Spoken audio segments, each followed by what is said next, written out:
प्रतीक शिंदे एक असं नाव ज्याची सुरुवात झाली ती अगदी शून्यातून. लहानपणापासूनच गरिबीच्या हाल-अपेष्टा सहन करत, परिस्थितीशी दोन हात करत आयुष्यात काहीतरी करून दाखवायचं ही जिद्द त्याच्या मनात होती. मोठी स्वप्न होती, पण हातात मोठं भांडवल नव्हतं. म्हणून त्याने सुरुवात केली एका छोट्याशा चहाच्या टपरीपासून. नाव ठेवलं सुकून चहा. चहाची क्वालिटी चांगली ठेवली, ग्राहकांशी आपुलकीनं वागला आणि मेहनत करत राहिला. सुरुवातीला लावलेलं ते छोटंसं रोपटं हळूहळू वटवृक्ष बनू लागलं. लोकांचा प्रचंड प्रतिसाद त्याला मिळत होता. सुरुवातीला एक शाखा होती, एक शाखेच्या 2 शाखा झाल्या आणि नंतर त्या 2 शाखेच्या 20 शाखा झाल्या आणि आज महाराष्ट्रात 100हून अधिक शाखांपर्यंत हा व्यवसाय पोहोचल्याचं सांगितलं जातंय. ज्या मुलाने कदाचित कधी स्वप्नातही विचार केला नसेल की आपला व्यवसाय एवढा मोठा होईल, त्याने आपल्या मेहनतीने ते शक्य करून दाखवलं. सोशल मीडियावरील रील्सच्या माध्यमातूनही त्याने तरुणांमध्ये आपली एक वेगळी ओळख निर्माण केली.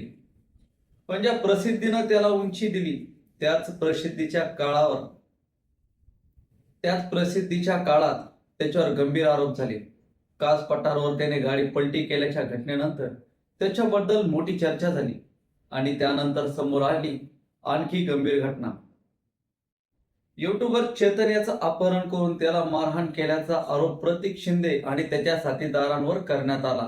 आरोपांनुसार चेतनला दिवसभर गाडीतून मुंबईत फिरवण्यात आलं आणि रात्री एका निर्जन ठिकाणी त्याला सोडून देण्यात आलं. कदाचित त्यांना वाटलं असेल आता हा काही बोलणार नाही, पण चेतन गप्प बसला नाही. त्याने जवळचं पोलीस स्टेशन गाठलं आणि आपल्यासोबत घडलेला प्रकार पोलिसांना सांगितला. त्यानंतर पोलिसांनी तपासाची सूत्रे फिरवली आणि प्रतीक शिंदे तसेच त्याच्या साथीदारांना अटक करण्यात आल्याची माहिती समोर आली. आता या संपूर्ण प्रकरणाचा तपास आणि न्यायालयीन प्रक्रिया आपलं काम करेल. पण या घटनेतून एक मोठा प्रश्न मात्र नक्कीच उभा राहतो. शून्यातून वर येण्यासाठी माणूस आयुष्यभर मेहनत करतो, पण या उंचीवर टिकून राहण्यासाठी त्याला आपल्या कर्माचीही काळजी घ्यावी लागते. कारण पैसा मिळवणं मोठं नाही, प्रसिद्धी मिळवणं पण मोठं नाही. मोठं आहे ते म्हणजे माणूस म्हणून आपली ओळख टिकवणं. आयुष्यात कितीही मोठं व्हा, पण एक चूक अशी करू नका की ज्या शून्यातून वर आलात परत त्याच शून्यात जाण्याची वेळ तुमच्यावर येईल. मित्रांनो, एकंदरीतच तुम्हाला संपूर्ण प्रकाराबद्दल काय वाटतं आम्हाला कमेंट बॉक्समध्ये नक्की कळवा. भेटू अशाच नवीन व्हिडिओमध्ये. तोपर्यंत धन्यवाद.